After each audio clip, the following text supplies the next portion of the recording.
paz do Senhor, bom dia, boa tarde, uma felicidade imensa estar aqui falando com vocês a respeito da palavra do Senhor Deus.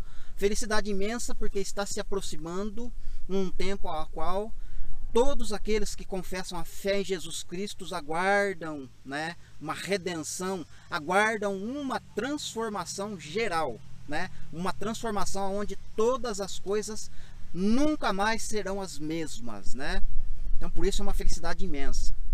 E já de imediato, por ser uma felicidade imensa, também um temor, Junto com o temor, uma angústia, irmão? Mas acabou de falar de felicidade, agora está numa angústia? Pois é, irmão. Não é angústia, é uma palavra que a gente não consegue se expressar, A gente não consegue se expressar se é angústia, se é dor, um aperto no peito, por conta de Deus estar nos entregando uma missão, uma mensagem gigantesca, um projeto enorme, da gente olhar e falar, poxa vida, eu não sou, como é que diz aqui, Eu não mereço isso, Nem a salvação eu já não mereço, quanto mais participar de um evento como este.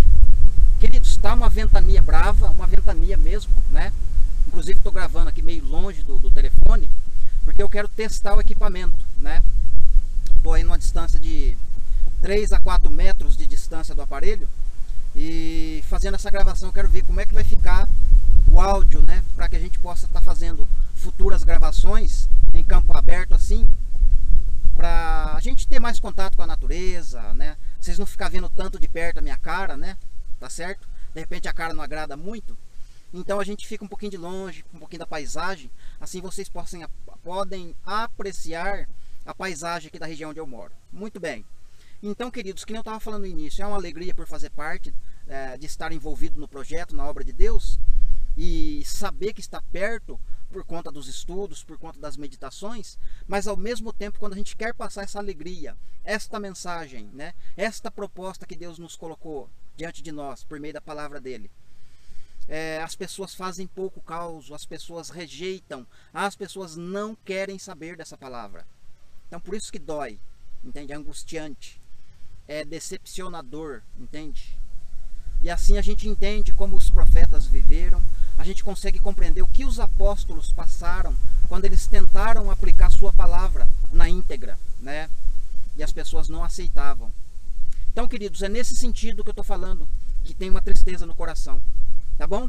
Mas vamos adentrar para dentro da palavra, Quero aqui estar agradecendo aos novos inscritos, agradecer o pessoal do grupo, que a gente tem feito parte lá, Muitas meditações, muitas revelações tremendas, Deus tem alcançado um patamar mais elevado ali, Muito tremendo o que Deus está fazendo ali, Os testemunhos, as pessoas que entram, A gente vê o mover de Deus, E o principal, a comunhão que está tendo, Eu nunca participei de um grupo com tanta comunhão igual eu estou vendo agora, Então Deus está chacoalhando o bambuzeiro. Deus está movendo os 4 cantos da terra e está chamando seus filhos. E a mensagem de hoje, já que eu falei de filhos, a mensagem de hoje, o tema para hoje, vai abordar a questão de filhos e mães, E eu queria que você ficasse até o final desta mensagem. Eu queria que você fizesse uma forcinha para ficar até o final da mensagem, para você responder no final, nos comentários, se você faz parte do grupo de pessoas que são filhos, ou se você faz parte do grupo de pessoas que são mães, Deus nos deu uma palavra, com relação a mãe e com relação a filhos, Vai ter um momento que a mãe corrige os filhos, mas tem um momento que os filhos vão corrigir a mãe, dentro da palavra de Deus, entende? Então a gente precisaria de um tempo para expressar esse entendimento. Não dá para falar em 5, 10 minutos, não dá, não tem jeito, tá? Então eu preciso da sua paciência, Hoje o tempo é corrido, é difícil a gente se prender diante de um vídeo por tanto tempo, Tem que ser muito interessante para a gente ficar no vídeo. Então, querido, faça uma forcinha, porque vai ficar interessante. Pode não estar agora, Mas vai ficar interessante o vídeo. Então vamos lá. Atos capítulo 3, depois do Pentecostes, Pedro se levanta, faz uma pregação enorme ali, Um monte de gente se converte, E ele vai usar uma palavra em Atos 2, 35 a seguir. Ele vai falar, eu vou falar com as minhas palavras, tá, querido? Até porque eu não quero usar de leitura agora nesse vídeo, porque ele só de eu resumir o assunto, ele já vai ficar um pouquinho grande, né? Então, se eu parar para ler, pontuar tudo certinho ao pé da letra, vamos dizer assim, vai esticar muito mais o vídeo, né? Então, Atos 2, do 35 a seguir, Pedro se levanta para pregar e ele diga: fique sabido, fique sabendo, fique registrado a toda a casa de Israel, que esse Jesus, que foi morto, que foi crucificado, que ressuscitou, né? Agora vai se tornar pedra de tropeço, né? Para toda a casa de Israel. Eu estou usando as minhas palavras aqui, tá? aí resumindo o versículo, né? O texto, a passagem, na verdade. Mas observe que ele está usando uma mensagem para toda a casa de Israel, 12 tribos, né? A igreja, a comunidade de Israel, o Israel espiritual, casa de Israel espiritual de Deus, né? Fique sabendo todos vocês, né? Aí ele desenrola o assunto e começa a pregar, né? Quando ele termina a pregação, 3.000 pessoas já se convertem para o evangelho, né? Interessante, essa chegou agora, né? Interessante que aquela galera que se converteu à pregação de Pedro era a mesma galera que andava junto com Jesus. Olha aí que coisa estranha. Andava com Jesus, mas não estava convertido. Mas aí Deus levanta Pedro, Pedro prega o evangelho genuíno, que engloba a casa de Israel, principalmente duas, né? Engloba a casa de Israel. Tem que entender o assunto sobre casa de Israel, né?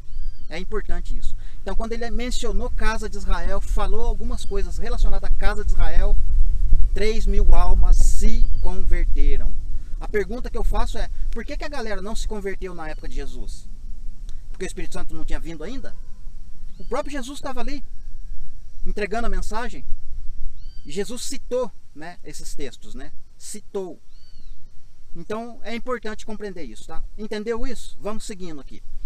Então, Pedro fala com aquela galera, a galera se arrepende, se converte, beleza. Quando chega no capítulo 3, ali ainda dentro da mensagem, ele vai falar algo interessante, né? A partir do verso 21, né? No 21 até o 23 ele fala da restauração de todas as coisas, né? Isso engloba duas casas, restauração da terra, restauração de todas as coisas, né? Inclusive a palavra genuína, né?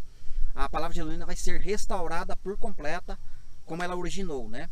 A gente sabe que houve um desvio muito grande, né? De Jesus para cá, certo? De 2.000 anos para cá teve um desvio muito grande. Então Pedro já está profetizando que no futuro precisaria de uma restauração na palavra, entende? Principalmente na palavra. Mas ele escreve todas as coisas, porque todas as coisas serão restauradas, né? Inclusive o mundo, né? E tudo que nele há. Muito bem. Diante disso, entendendo isso, Pedro vai falar um pouquinho mais adiante, né? No verso 25, se eu não me engano. Porque nós, cristãos, nós que somos a casa de Israel, nós que fazemos parte da comunidade espiritual de Israel, somos filhos dos profetas. Olha que lindo isso, né? Talvez você nunca leu isso, né? Talvez nunca falaram para você, né, que nós, os gentios e os judeus convertidos, são filhos dos profetas. Interessante, né? Nesse momento, na pregação de Pedro, a igreja está se formando, entende?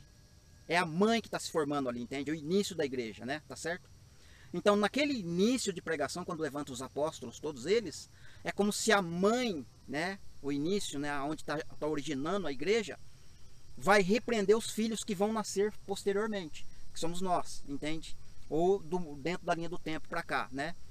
Então, aquela igreja mãe que iniciou, a igreja primitiva, repreendeu esses filhos que posteriormente nasceriam depois, tá certo?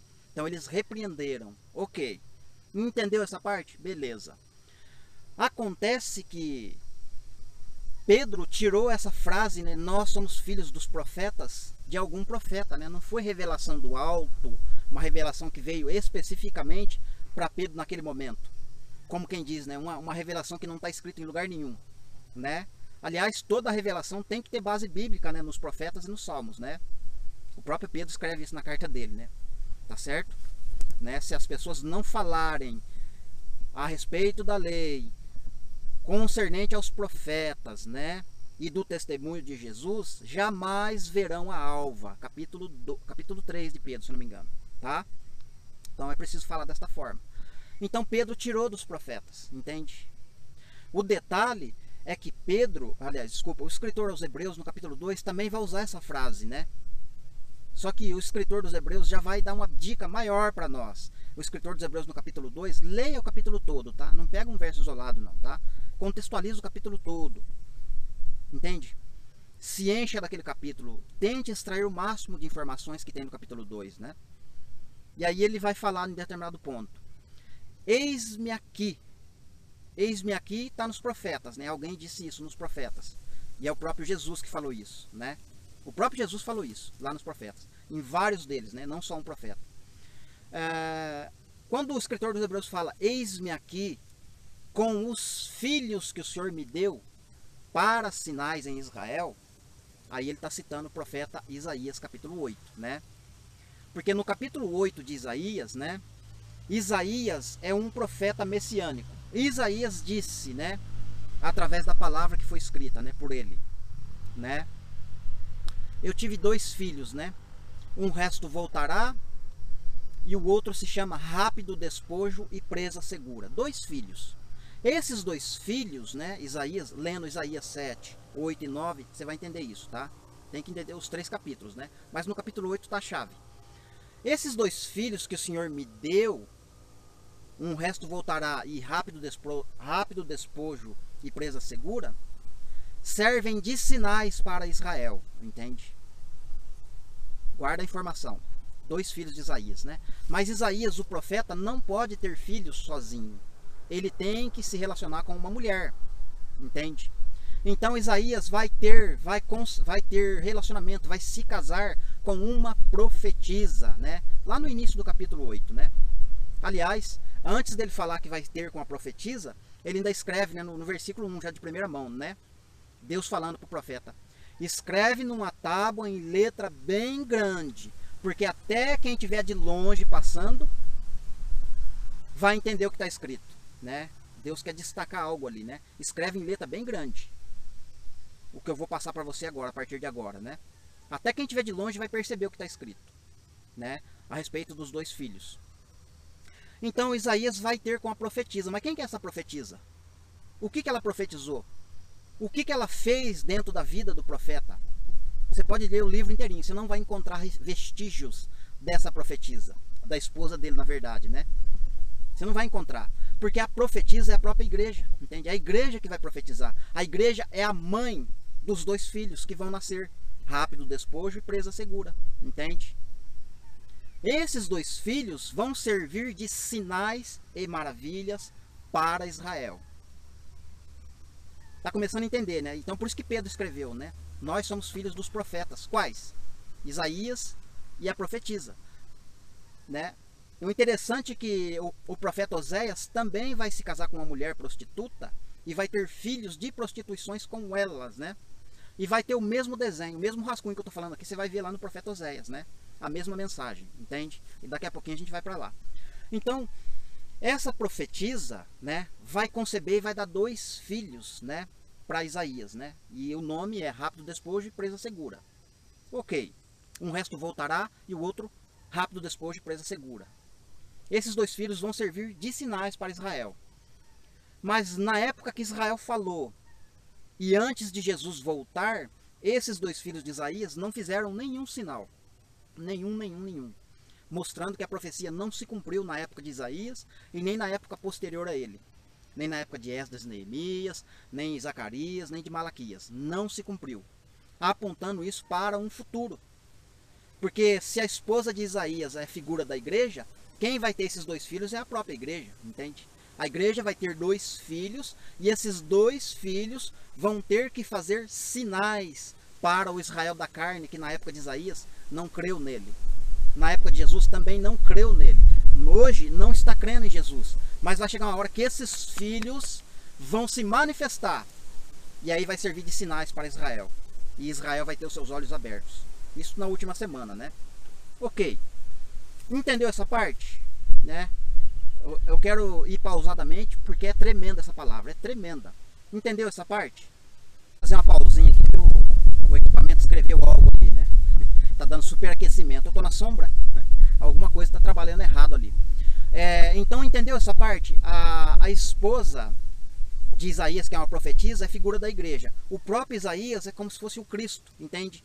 A união desses dois, o profeta Isaías com a profetisa, vão nascer 2 filhos, ok? Entendeu? Beleza, né? E isso não se cumpriu, né, no Antigo Testamento, depois da profecia de Isaías. E nem em Atos, né? Porque no comecinho foi a mãe que repreendeu os filhos, como eu expliquei, né? Mas Pedro escreveu, o escritor aos Hebreus escreveu, né? Eis aqui com os filhos que o Senhor me deu, para sinais e maravilhas em Israel. Então aponta para um fim, né? O nosso futuro. Porque em toda a história da igreja, esses filhos não nasceram e não fizeram sinais em Israel. Apontam para uma mensagem, para algo futuro, entende? Não dá para mim falar que é poesia, que é algo histórico, que já se cumpriu. Não dá, querido, não dá. Você pode examinar, que nem no meu caso, eu estudo profecias, né? Eu faço perseguição em certas profecias, né? Entende? E eu quero ver o cumprimento dela, né? Por isso que essa mensagem, né, ela confronta, né, a liderança geral. Ela confronta. Porque a liderança geral não faz isso, não persegue a profecia. Não persegue o que Deus está falando ali, ó. Entende? Qual o caminho que Deus segue, né? Entende? Muito bem. Vamos fazer a mesma coisa agora lá no profeta Oséias. Vamos entender um pouquinho da mensagem do profeta Oséias. O profeta Oséias também ele representa Jesus, entende? Só que o profeta Oséias está vivendo uma época difícil para Israel, né? Israel estava mercando amores, né? Aliás, Deus está dando uma carta de divórcio para a casa de Israel, 10 tribos, né? E a casa de Judá continuaria casada com o Senhor Jesus, com o Senhor Deus. Até que Jesus viesse, né? Morresse, ressuscitasse, e aí através da sua morte e ressurreição, ele atrairia as outras 10 tribos que estão longe, entende? Ou resgataria eles, né? Trariam eles de volta. Por isso que Paulo e algumas cartas vão dizer, né? Paz aos que estão perto e paz aos que estão longe, né? Quem que está longe? É os que foram espalhados, é os que estão nas nações, é os que receberam carta de divórcio. Ok. Então o profeta Oséias é a figura de Cristo e a Gomer é figura da igreja. A Gomer é uma prostituta. Olha aí que palavra pesada, né? Prostituta. Mas Deus falou para Oséias: Oséias, vai até a casa de Ibraim e se case com Gomer. Tome uma mulher e tenha filhos de prostituições. Então, tanto a mãe quanto os filhos vão se prostituir. Entende? Então, a mãe é a casa de Israel, 12 tribos. Né? Ela gera 12 tribos. É a mãe. E também é a mãe, igreja primitiva, entende? E a igreja primitiva vai gerar filhos que vão se prostituir no futuro. Em outras palavras, também vão dormir. É o sono das 10 virgens, né? Por tanta heresia e tantas coisas ruins que entram no meio da doutrina dos apóstolos e dos profetas. Então a Gomer, que é uma prostituta, também gerou 2 filhos com o profeta Oséias, né? O não meu povo, e o outro é Lohuama, né? A não amada, né? Na verdade tem que pesquisar no hebraico, né? Estou trazendo aqui no português simplificado já, tá? Um se chama não meu povo, porque mandou embora, deu carta de divórcio, vocês não são mais meu povo. E a outra chama Lohuama, não amada, não amo mais você, não quero mais ter como é que se diz? Relacionamento contigo, né? Não te amo mais. Deus falando para a casa de Israel, né? Através dos 2 filhos. Só que no mesmo capítulo, né? No capítulo 1 no caso, isso é no capítulo 1, tá? Deus chama de volta os 2 filhos, entende? No mesmo lugar que se dizia, vocês não são meu povo, ali mesmo vai ser dito, vocês são meu povo, entende? Então é importante entender o capítulo 1. Tá falando dos 2 filhos, tá? E no meu canal, no Facebook, já faz tempo, né? Que eu estou falando disso, inclusive, tá? Mas essa parte é inédita, né? Porque se trata dos filhos dos profetas. Então o profeta Oséias com a Gomer representa Cristo e a igreja, e eles também, através de um relacionamento, através de uma aliança, vão gerar 2 filhos. Esses 2 filhos, por um espaço de tempo, vão se desviar, mas no futuro vão voltar. Resumindo a profecia. Mas o detalhe é que quando chega no capítulo 2 do profeta Oséias, o profeta Oséias vai traçar uma linha do tempo. Desde a época em que ele está profetizando, ok? Passa pelo período dos outros profetas, passa pelo período da cruz de Cristo, os evangelhos, passa o período da igreja primitiva e chega até nós, né? Ou até mesmo no nosso futuro, porque vai falar da última semana. E dentro desse capítulo 2 do profeta Oséias, ele está dizendo que, para os filhos, na verdade, né? No capítulo 1 ele fala com a mãe, né? Através dos 2 filhos, ou usa os 2 filhos para abençoar a mãe, porque a mãe vai ser abençoada através dos 2 filhos e tal, né? Dá a carta de divórcio, mas chama de volta. Só que no capítulo 2 ele vai falar o seguinte, para os filhos, e não para a mãe. Ele começa a falar com os filhos. Fale para sua mãe, repreendei a vossa mãe. Quem que é a mãe? É a igreja, lembra? Quem que é os filhos? É já que você vai começar a entender agora. Repreendei a vossa mãe, porque ela não é minha esposa. Ela não é minha esposa. Repreendei ela e faça ela se afastar das suas prostituições. Sua mãe está mercando amores. Ela está sacrificando em vários altos montes. Entende, querido? Depois que a igreja primitiva se levantou e repreendeu os filhos, a igreja passou por um período de sono, começou a dormir, começou a mercar amores, começou a entrar na mídia, começou a entrar aquela conversinha, tudo gospel, é música gospel, é show gospel, entende? É frase gospel, vestes gospel, tudo é gospel, né? Tudo é maravilhoso. Eu quero estar na mídia, eu quero estar aqui, eu quero estar acolá, né? A igreja está em toda parte, né? Ela está na política, ela está ali na parte da televisão, né? Na mídia, no sentido dos programas de humor. Ela está ali tem show para cantores mundanos. Ela está em todos os lugares, né? Mercando amores. Ela está mercando amores. E aí o profeta está usando, está dizendo para os filhos, filhos, repreendei a vossa mãe. Nesse momento ela não é minha mulher. Fala para ela. Eu não sou marido dessa mulher, ela é prostituta. Fala para ela afastar dos seus seios essas prostituições. Se ela não se afastar dessas prostituições, vou fechar um muro, vou colocar um muro diante dela, vou cercar ela, vou fazer ela perceber que ela está mercando amores, que ela está se prostituindo. Vou atraí-la para o deserto. Deserto. Não é o deserto do Sinai, porque o deserto do Sinai já ficou para trás. Depois que o profeta Oséias falou deserto, não se cumpriu esse deserto nem em Israel e nem com a igreja.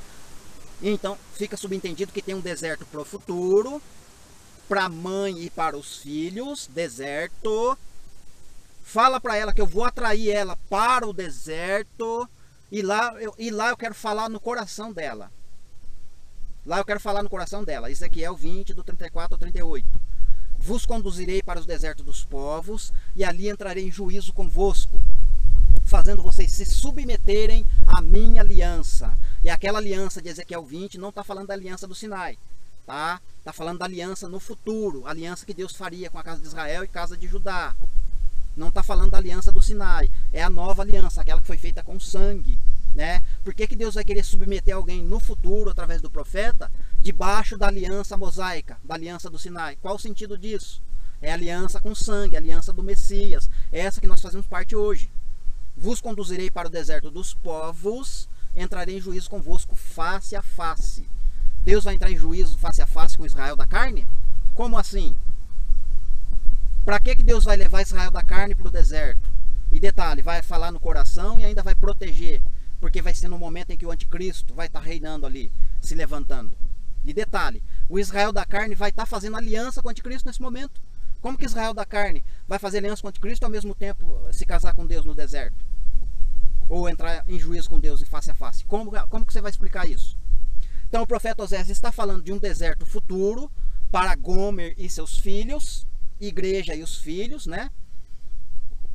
E Deus está falando para os filhos, repreende a vossa mãe, ela não é minha mulher.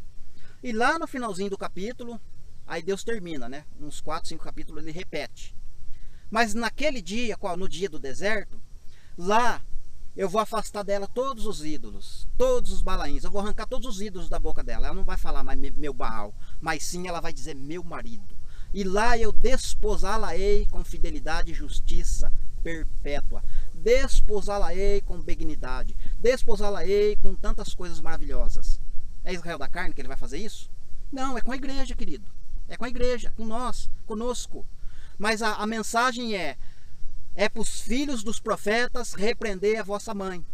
Não entendeu? Vai começar a entender agora. Qual lado que você está? Você é filho dos profetas, como Pedro e a carta dos Hebreus está falando? Ou você se enquadra no período que a mãe está dormindo? Porque se você estiver dormindo, eu, Márcio Eleutério, sou filho dos profetas. Eu sou filho dos profetas. Eu sou um daqueles filhos. E Deus me chamou para fazer sinais e maravilhas para Israel da carne. Né? Por que Israel da carne? Porque eles vão ter os olhos abertos na última semana. Justamente quando eles verem os dois filhos se manifestarem com sinais e prodígio. Aquilo tudo que você está vendo lá em Apocalipse. Né? As duas testemunhas profetizando, fazendo sinais e prodígios, fazendo o céu fechar para não chover, o mar se convertendo em sangue, toda aquela destruição. Tudo para Israel da carne ver e crer no Messias que ele negou. Através dos dois filhos que estão repreendendo a mãe. A mãe está dormindo. E a mãe só vai ir para o deserto, ser atraída para o deserto, quando ela ver os sinais que os filhos dos profetas vão fazer. O vento aumentou, não sei como é que vai ficar o áudio. Então a igreja mãe, aquela que está dormindo, vai ser acordada quando ela ver sinais. Porque lembra que Jesus estava nos evangelhos, tinha uma grande multidão andando atrás de Jesus, mas andando atrás dos milagres, não atrás de Jesus. Mas quando chega em Atos 2, Pedro prega e aí a galera se converte. A mesma coisa vai se repetir. Os filhos dos profetas vão pregar para Israel, enxergar o Messias e ver sinais e maravilhas. A mãe que está dormindo, a prostituta, vai acordar e vai ver os milagres. Opa, lá tem milagre, lá vamos correr, vamos para lá, vamos atrás do milagre, vamos atrás do oba-oba, ali tem milagre. Mas o milagre vai estar acontecendo. Por isso que Deus falou no profeta Oséias: vou atraí-la para o deserto. Como que Deus vai atrair a mãe? Através dos sinais e milagres que os dois filhos vão fazer. Nós somos filhos dos profetas. O profeta Oséias com Gomer e o profeta Isaías com a profetisa. Nós somos filhos que seremos levantados, estamos sendo levantados para sinais e maravilhas em Israel. Não Israel da carne somente, porque os filhos dos profetas estão espalhados por toda a face da terra. E por meio do Espírito que habita na palavra, eles estão sendo levantados diante dos seus olhos. Inclusive você está vendo um aqui, ó. Eu sou filho dos profetas. E eu estou dizendo, afaste dos seus peitos, dos seus seios, as prostituições. Tire os ídolos e venha adorar conosco no deserto. Venha adorar conosco aonde a nossa mensagem é desprezível. A nossa mensagem não serve para nada, né? Vocês não gostam da nossa mensagem porque nós somos desigrejados, afastados dos templos, afastados do sistema, afastados do sistema todo religioso, do mundo inteiro. Por isso que Deus quer levar-nos para o deserto, para nos separar, entende, querido? O que é dele vai ficar separado num lugar. Lembra que Deus fez lá no Egito? Lá na terra de Gozen, ficou os israelitas. E os israelitas ficaram na terra de Gozen quando as duas testemunhas, Moisés e Arão, começaram a fazer sinais para o Israel que estava lá em escravidão. E depois começou a fazer sinais para Faraó. Quando Moisés e Arão começaram a fazer sinais para Faraó, para o anticristo, as trombetas que Moisés e Arão tocaram danificaram a lavoura, toda a área que estava sendo edificado, entende? O mundo, o Egito. A mesma coisa, querido, daqui a pouco, a minha mensagem, a palavra que eu vou entregar, vai danificar as edificações que estão sendo feitas. E sabe o que vai acontecer? Não vai ser possível trabalhar. E aí a gente não vai mais precisar ficar preso nessa Babilônia. E aí a gente vai ser conduzido para o deserto. Porque daí vai aparecer aquela coluna maravilhosa e linda. E aquela coluna vai nos mostrar. É ali o caminho, vamos partir para lá. Só com a roupa do corpo. Glória a Deus, aleluia. Por quê? Porque nós precisamos, queridos, despertar, precisamos anunciar essa palavra. Somos os filhos dos profetas. Vamos acordar nossa mãe porque ela está dormindo. Vamos tirar do peito dela as prostituições, os ídolos. Vamos atrair ela para o deserto, através de sinais e maravilhas, como está profetizado. Queridos, essa mensagem é maravilhosa. Essa mensagem é linda. Eu queria que você entendesse. Eu queria que você se esforçasse para compreender essa mensagem, porque ela é tremenda. Amém, meus queridos? Eu vou gravar de novo, consequentemente, no capítulo 8 de Isaías, com leitura, tudo isso que eu falei, tá? Isso aqui é só introdução a respeito da mensagem sobre os filhos dos profetas. Mais uma vez eu pergunto, você é filho dos profetas ou você está enquadrado no povo que se autodenomina mãe? Se você é filho, você tem que repreender a mãe. Se você é mãe, você tem que acordar e ir com seu filho, tá? Porque a mãe não despreza o filho. Ainda que uma prostituta, né, não vai gostar de ser repreendida, né? Se você falar com rigidez com a prostituta, ela não vai gostar. Você nem saiu da fralda ainda, como é que você vai querer me corrigir? E é isso que a gente ouve quando a gente fala para um pastor, para um líder de denominação. Tá errada essa mensagem, tá errada essa interpretação. Você nem saiu da fralda ainda, como é que você quer me ensinar? Entende, querido? Olha como é que a palavra de Deus se cumpre, ela é maravilhosa. Deus revelou, preferiu, escolheu as coisas humildes, as coisas desprezíveis deste mundo, para desfazer, para aniquilar as coisas que os sábios dizem que sabem, mas não sabem. Amém, meus queridos? Deus abençoe, um forte abraço. Se Deus permitir, a gente continua gravando em nome de Jesus.